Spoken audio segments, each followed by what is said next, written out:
Hey guys, welcome back to our channel. So video start பண்ணுறதுக்கு முன்னாடி எல்லாருக்கும் இனிய தமிழ் புத்தாண்டு நல்வாழ்த்துக்கள். சாரிங்க, நேற்றே விஷஸ் சொல்லியிருக்கணும், பட் என்னால் நேற்று அப்லோட் பண்ண முடியல. அண்ட் இந்த வருஷம் நாங்கள் எப்படி தமிழ் புத்தாண்டு கொண்டாடினோம் அப்படிங்கிறத உங்கள் கூட ஷேர் பண்ணுறதுல எங்களுக்கு ரொம்ப ஹாப்பி.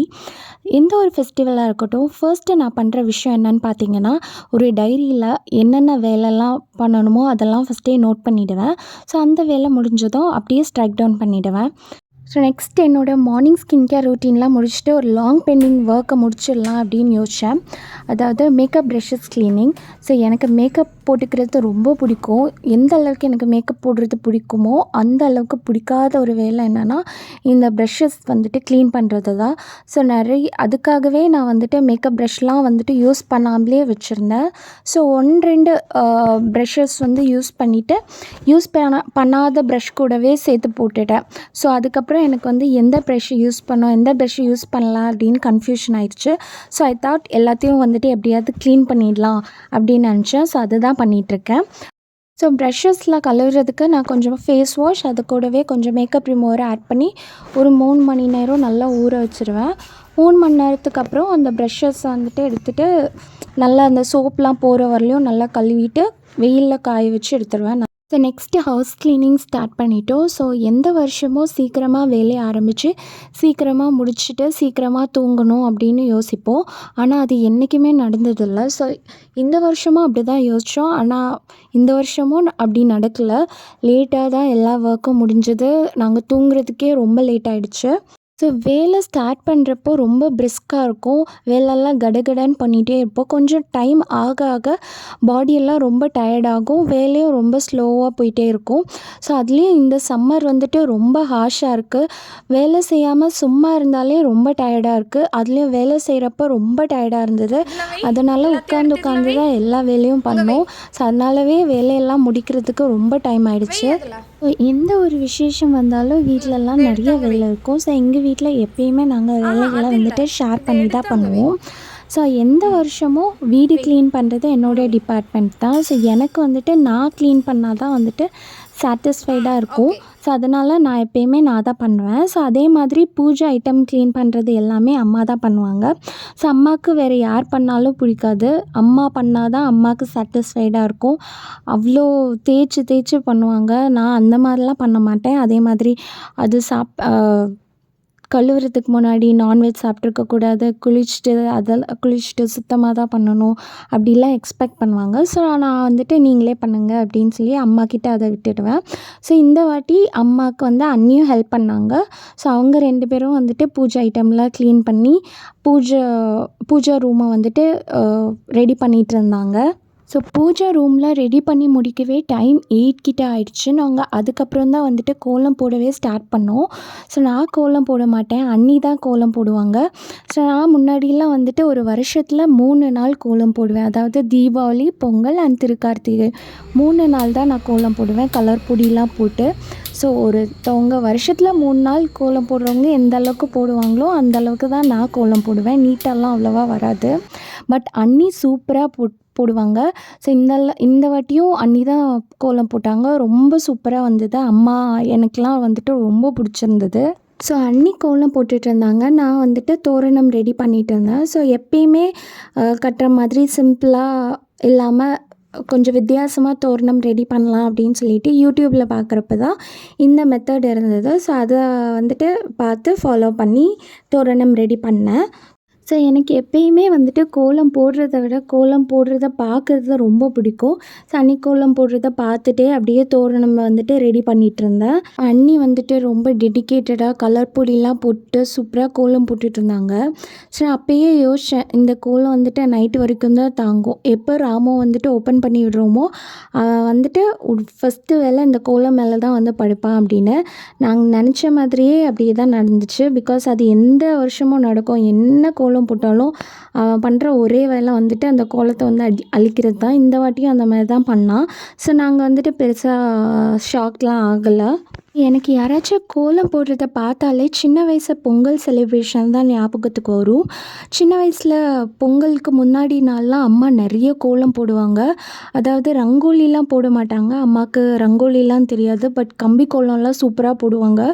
வாசல் நிறச்சி ஒரு 10 கோலம் கிட்ட அப்படியே வரிசையாக போடுவாங்க. ஸோ அந்த கோலம்லாம் போட்டு முடிகிறதுக்கே 1:30 ஆகிடும். ஸோ நாங்கள் கோலம்லாம் போட்டு முடிச்சுட்டு அதுக்கப்புறம் லேட்டாக தான் தூங்க போவோம். அடுத்த நாள் காலைல சீக்கிரமாக, அதாவது ஒரு 5:30க்கெலாம் எந்திரிச்சு பொங்கல் செய்ய ஆரம்பிச்சிருவோம். ஸோ நான் ஹாப்பியாக சீக்கிரமாக எந்திரிக்கிற ஒரே ஃபங்க்ஷன் என்னன்னு பார்த்தீங்கன்னா அது பொங்கல் தான். அன்னி கோலம்லாம் சூப்பராக போட்டு முடிச்சுட்டாங்க. அண்ட் ஃபைனலாக வந்துட்டு கலர் பொடியெலாம் போட்டு அதுக்கு மேலே அவுட்லைன்லாம் கொடுத்துட்ருந்தாங்க. ஸோ நான் பார்த்தீங்கன்னா காலையில் ஊற வச்சுருந்த ப்ரெஷ்ஷை பற்றி சுத்தமாக மறந்துட்டேன்.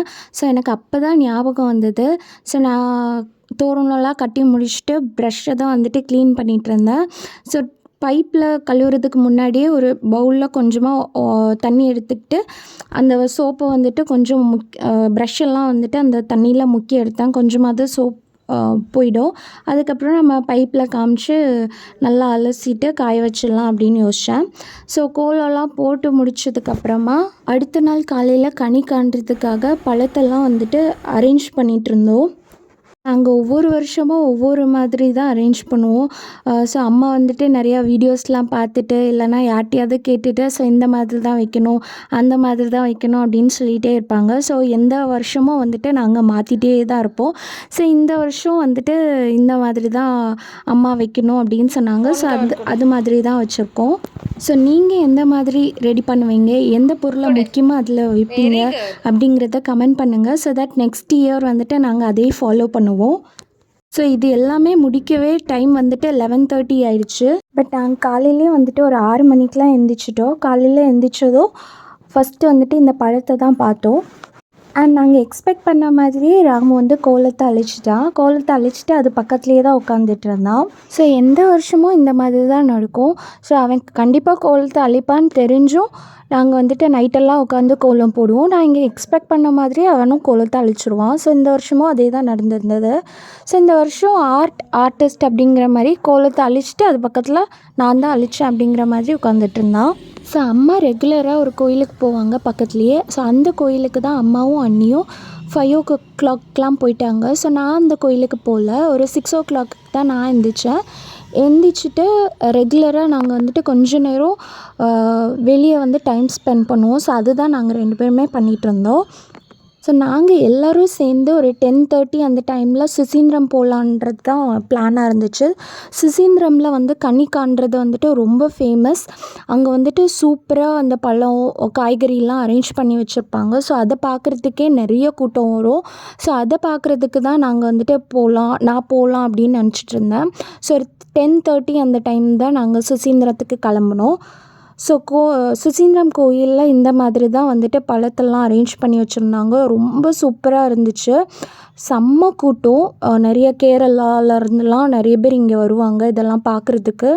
ரொம்ப சூப்பராக இருந்துச்சு. ரொம்ப வருஷத்துக்கு அப்புறம் சுசீந்திரம் கோயிலுக்கு போனேன்.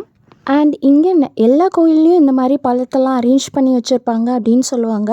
ஆனால் நான் எந்த கோயிலுக்கும் போய் பெருசாக பார்த்ததில்ல. நான் 1-2 டைம் தான் இந்த அக்கேஷனில் கோயிலுக்கு போய் பார்த்துருக்கேன். ஸோ அதுவுமே சுசீந்திரமில் மட்டும்தான் பார்த்துருக்கேன். ரொம்ப சூப்பராக இருந்துச்சு. அண்ட் கோயிலுக்கு போயிட்டு வர்றதுக்கே வந்துட்டு டைம் வந்து 1 கிட்ட ஆயிடுச்சு. ஸோ அதுக்கப்புறம் தான் நாங்கள் வீட்டுக்கு வந்து சமைக்கவே ஸ்டார்ட் பண்ணோம். ஸோ மெனுலாம் முன்னாடி நாளே டிசைட் பண்ணி வச்சுட்டோம். 1:00 தான் சமைக்கவே ஸ்டார்ட் பண்ணோம். ஸோ இது வந்துட்டு அம்மா ரெகுலராக ஒரு கோயிலுக்கு போவாங்கன்னு சொன்னேன்ல. ஸோ அங்கே பண்ண டெக்கரேஷன்ஸ் தான். ஸோ எங்களால் வந்துட்டு பெருசாக ஷூட் பண்ணவே முடியல. லேட்டாக ஆரம்பிச்சனால ஒரு லைட்டாக ஒரு கிளிம்ஸ் தான் உங்களுக்கு காமிக்கிறேன். ஸோ எல்லாம் ஷூட் பண்ணி முடிச்சுட்டு என்னென்னலாம் பண்ணோம் அப்படிங்கிறத மட்டும்தான் நாங்கள் வீடியோ எடுத்தோம். ஸோ என்ன பண்ணோம் அப்படின்னா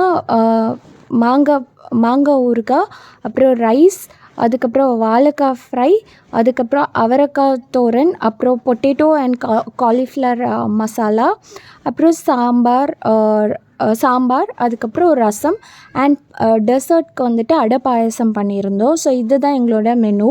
எல்லாம் முடிச்சுட்டு சாப்பிடவே ரொம்ப டைம் ஆயிடுச்சு. ரொம்ப பசி. 3:30க்கு தான் சாப்பிட்டோம். பட் சூப்பராக சாப்பிட்டோம். ரொம்ப நல்லா இருந்துச்சு. அண்ட் எனக்கு ரொம்ப பிடிச்சிருந்தது. அண்ட் இந்த தீயலை மறந்துட்டேன். இது நாகர்கோவில் ஸ்பெஷல் நார்த்தங்காய் தீயல். ஸோ இதுவும் மெனுவில் ஆட் பண்ணியிருந்தோம். அண்ட் இப்படி தான் எங்களோட தமிழ் புத்தாண்டை செலிப்ரேட் பண்ணோம். இந்த vlog கண்டிப்பாக உங்களுக்கு எல்லாருக்கும் பிடிச்சிருக்கோம் அப்படின்னு நம்புகிறேன். அண்ட் இதே மாதிரி இன்னொரு vlogல கண்டிப்பாக வந்து உங்களை மீட் பண்ணுறேன். until then bye from us.